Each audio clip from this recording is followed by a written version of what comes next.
Hello, Matthew Williams here with a not so quick video to comply and give the rants which some people were asking for, and there's still time if you wish me to do a rant. If you want to donate something on PayPal, I'll put the address below. Oh, strong, fresh. It's a fresh tub of snuff. It's always viciously strong when it's fresh. Ooh, so right, first order of business is the rant I was asked to do by Graham, and this was on the 16th of the 8th, and it basically follows the idea of, can I do a rant about Islamophobia? And it was later explained to me in an email that what was meant by this was more kind of the way that the media deals with Islam and Muslim people. So, Islamophobia. What do I think about it? Yeah, Islamophobia. I've got a bit of it myself. Must be perfectly honest. I just think that there are a lot of reasons to distrust that particular religion. Notwithstanding the obvious terrorist things which happen, which, some people say, oh, but you can't blame everybody for that sort of thing. Well, you can't, but I've not known, well, possibly not since the Spanish Inquisition, for Christianity to really go on a, bashing mission around the world, terrorizing and causing terror in countries where people who feel, inclined because of Jesus to kind of, bomb buses and trains and ride vehicles through crowds of people. And, the deal. I don't have to go into, great detail, but people will say, oh yes, but that's just the few, not the many. And I would argue, well, unlike, say, Christianity or a number of other religions, Muslim religion is actually active in telling its converts, its masses, that they must follow its tenets, what's in the good book, the Quran. And it goes as far as saying how you should look, that maybe not having a beard makes you untrustworthy, so not to trust anyone that doesn't have a beard, to say that people who are not involved in Islam are, I think the term is kufirs or kefirs or something like that, which means, kind of like rubbish, and basically infidels that don't follow Islam and are not Muslim are to be treated with contempt, to be lied to. This is okay. Even being tortured, terrorized, and basically having a number done over on them. And this is acceptable according to the Quran, because if you do that, then you're following the Quran. And some people say, oh yes, but that's just an interpretation, people don't follow that. Well, I think there's enough kind of exposés being done on Muslim schools up and down the UK saying that yes, this stuff is carried into daily life, along with wearing of the hijab and burqas and things like this, which, is not mandatory, but you can imagine the trouble that goes on if you don't do those things. Again, I'm not sure that people who are involved in the Christian religion would get into trouble for being gay or, dressing how they want to dress and, doing the things they want to do, which are all perfectly legal in this country. But according to Islam, a lot of these things shouldn't be legal, like alcohol and eating of certain foods. You know, it's a very wide encompassing thing, which I think is portrayed in the media actually quite softly in many respects. You get stuff which is on YouTube and on the internet, which is a lot stronger, and I would actually say that a lot of those things should be on TV, because I think people need to be slightly educated as to what exactly the Muslim religion is about. Now, I think it's wrong to brainwash children in school, to want to hate others, to want to hate people who are not part of the same religion, and to think of them as monkeys or cattle, and that as animals they can then be treated however, you know, people want to treat them. I was dead set against brainwashing in schools when I lived in Wales, because they used to do stuff with the Welsh-speaking schools, which was a little bit what you could call political. And basically, schools are not meant to be political. They're meant to be just there to teach, you know, the basics of, you know, arithmetic and whatnot, all the way up to sex education. But no, in Muslim dominated, I suppose you could say, Muslim dominated schools, or Muslim strict schools,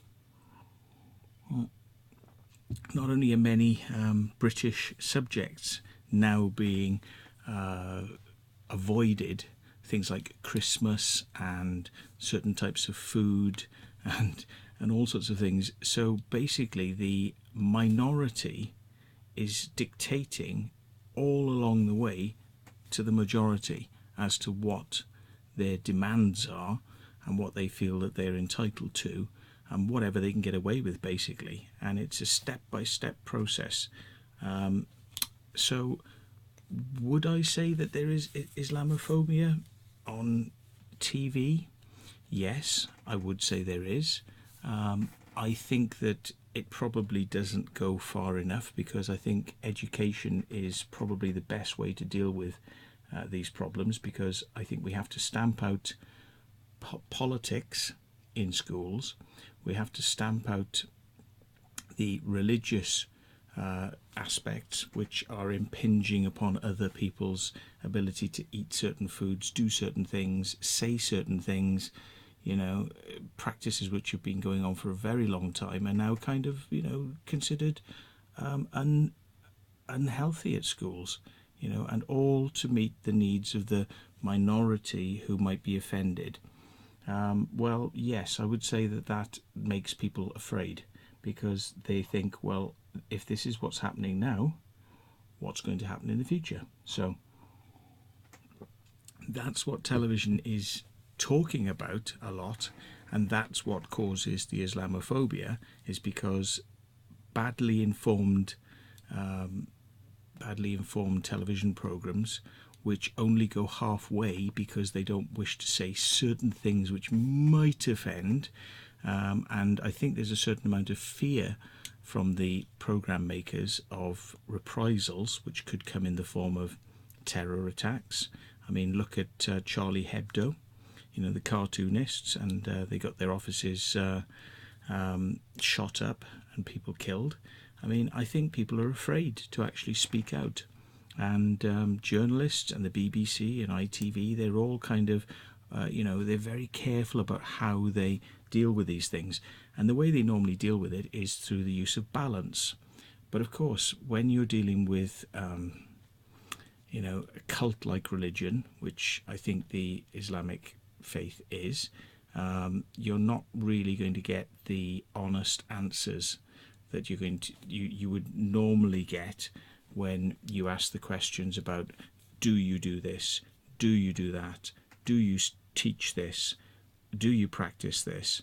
You know, if you don't ask those questions, you're not going to get the answers. And of course, if you've got a very skilled, and a lot of the people who present themselves for the Muslim religion as representatives are very skilled in knowing how to spin and to avoid answering direct questions.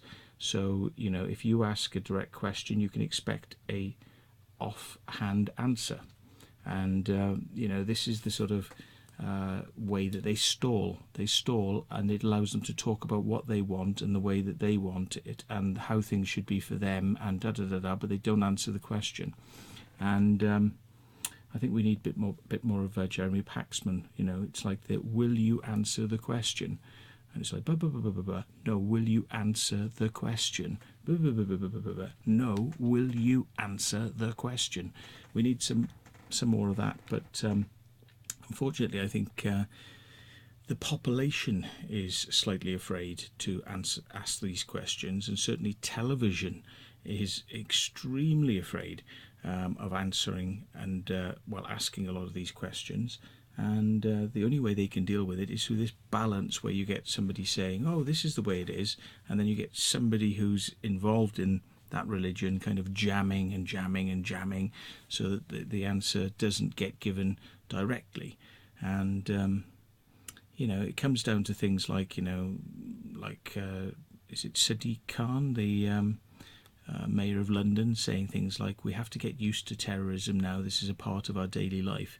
Now, whether he's actually stating what he believes to be a fact, that terrorism does appear to be becoming more part of our daily life, we don't have to accept that, and we can actually reject that.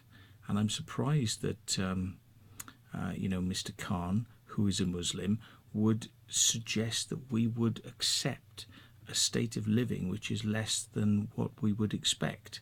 So, when things like this come along and people say, well, hang on, he's the Mayor of London and he's saying we should expect terrorism, we should expect it and get used to it, almost like as if it's a sacrifice.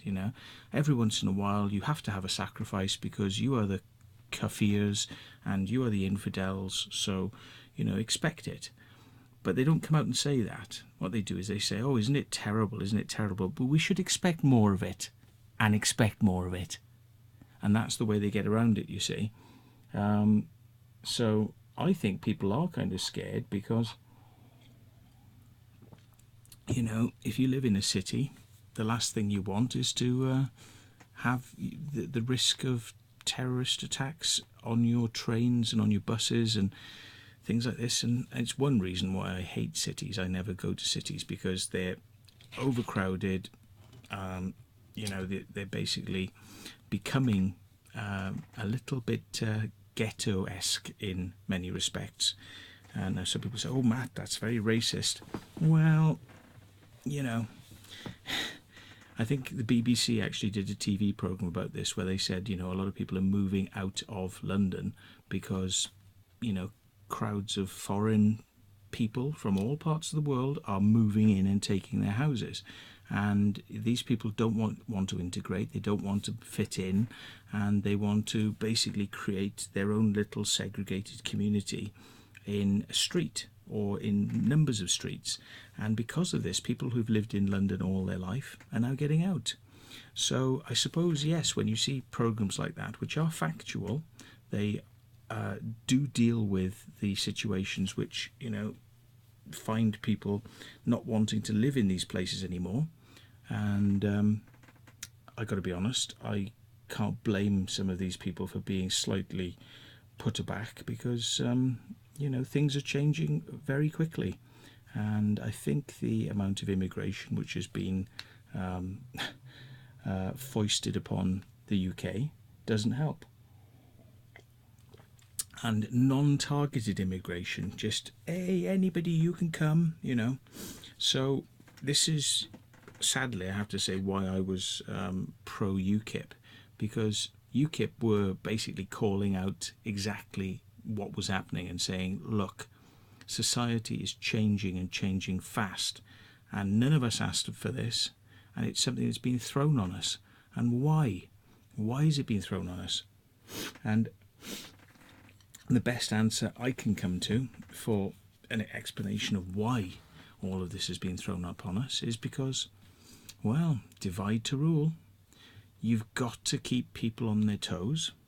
How can you make people work for less money unless you provide a competitive edge, which is somebody who will work for half the money or less the minimum wage, or, will do things like that, which drives down the working wages of normal people, who then will accept things like 0-hour contracts and, you know, terrible terms of employment. It seems to be that big business thinks, well, we can just get anybody. It doesn't matter. We don't need you. We can get anybody to do this job. A bit like the joke that Bill Hicks said. Bill Hicks, the comedian, said, people are always complaining, you know, that the Mexicans are coming to take their jobs. And Bill Hicks's take on it was this. He said, well, you know, you got to ask yourself, well, maybe these Mexicans are good enough to do your job. And maybe your job wasn't all that impressive or all that complicated. And maybe a Mexican can do your job because, you know, it wasn't all that, you know, it wasn't all that impressive anyway. So what does this mean? Is everybody expected to up their game, go back to university, get degrees, so that we can just stay one step ahead of the incoming floods of people?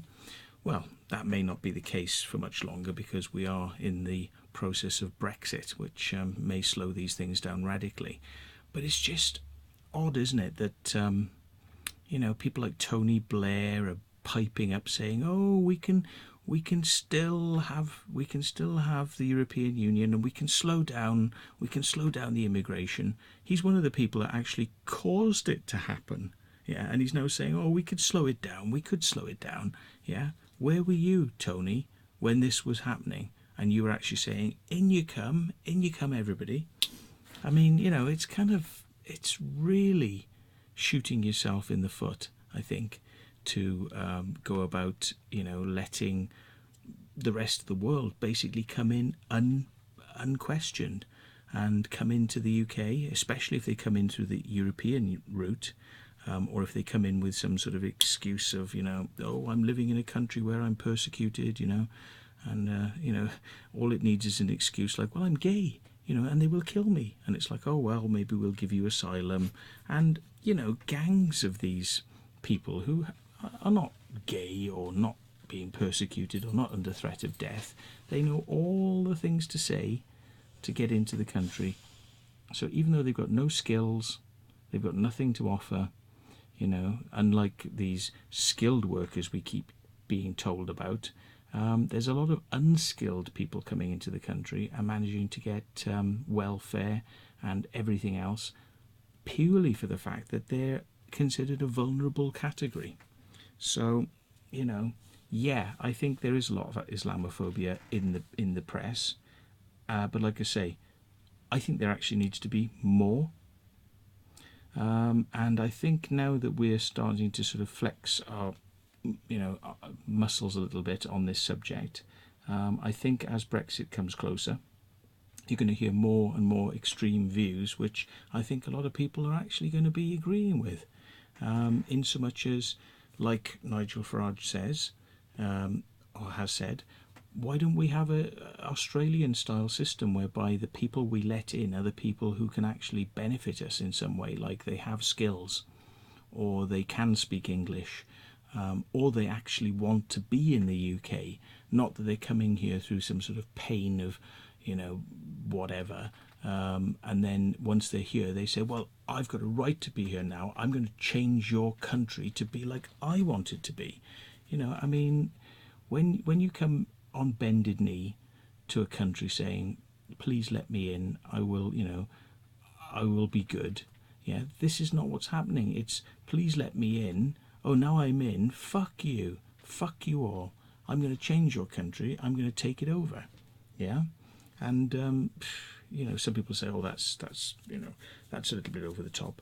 It's not, because unfortunately the bad element is what stands out in front of everything else in this immigration argument. So, you know, is television to blame for pointing out things like Calais and the mass exodus of people across Europe? You know, I can understand some of the people from Yugoslavia and Kosovo and these sorts of places. You know, I can understand that sort of stuff, but again, you do need to check who these people are. And as a lot of people have pointed out, and you know, it's not biased journalism, you know, young males travelling alone, not with family, seem to be the ones that want to come in more than women and children, which you would imagine there would be a balance. And there doesn't appear to be that balance. It appears to be males wanting to come in, work, send money home. If they can't get to stay in the country, then they'll go back out, then they'll come back in again, and this sort of business. So I think we need our borders. I think we need to have... Anyway, 20 minutes. I think you probably had enough now. But yeah, I think that the television doesn't go far enough. And I think that the reason that YouTube is so scorned upon is because people are getting their own news these days. They if they don't like what they see on the BBC, they look on the internet. And it is allowing people with minority voices to be heard. But it is also allowing people with quite large voices to be heard that wouldn't be heard on the national media because of embargoes and censorship. So is there Islamophobia in the media? Yes. And there should be more. We need to ban halal meat. Yeah. Why the hell have we got laws about how to kill animals in this country in a humane way? If all you got to do is say, I'm Muslim, I'm Jewish, I'm this, I'm that, and you can just throw all that in the bin, and you can just come along with your knife and just hack away at an animal and just kill it, you know. And I know that's graphic and horrible, but I mean, you know, what is it about? Why do we have laws that just don't apply to people who say, I'm a minority? Yeah, that doesn't make sense. That does not make sense. Because we won't allow them to rape children. So why do we allow them to slaughter with halal? You know, it's like if you've got one, then you must have the other. You know, it's kind of like if the laws apply, then make them apply across the board. But for some reason, because of Britain's, you know, not caring too much about what goes on behind closed doors in the farming industry and not wanting to discuss that in the wider scale because, you know, well, if you're looking at halal, well, you have to look at everything else as well, don't you? Yeah, I mean, I think you get the idea, but I think a lot of things aren't being talked about in the media. I think halal is one of them. And why the hell doesn't that get shown on television all the time? This is the way they slaughter the animals. This is how they do it, showing the exposés which are being done all the time by animal rights groups, you know, which get investigated by the police and then, you know, kind of not a lot happens. Yeah, why isn't all that being brought up in the media? Yeah, why doesn't all that come up? I mean, we're hearing about rape gangs now, you know, sort of Muslim leaders coming forward and saying, oh, yes, there are rape gangs and they are Asian and Muslim, you know, they're kind of... You know, it's kind of like, you know, in fact, I think they said mostly, I think, was Pakistani or something like that. It was the worst culprits.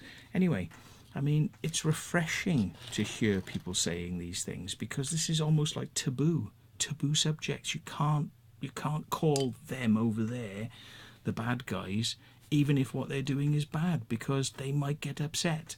Yeah.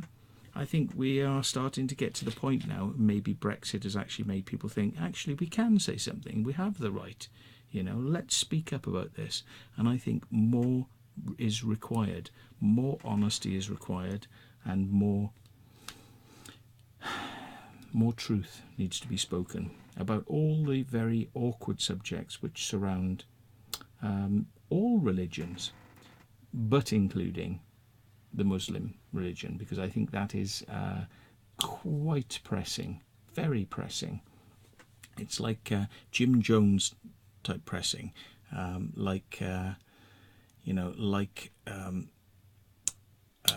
Heaven's Gate type pressing, very, very pressing. Yes. So anyway, that's my rant about that. So that's 24 minutes. I'm going to stop the video here. We'll go on to the next rant. So if you don't want to watch these rants, I'll name them 1, 2, 3, and 4, because I've got 1, 2, 3, 4. I've got 5 to do. Anyway, that was a long one. The other ones aren't going to be quite as long. So anyway, thank you for watching, and sorry about droning on, but yes, this is what you wanted, so you get what you want.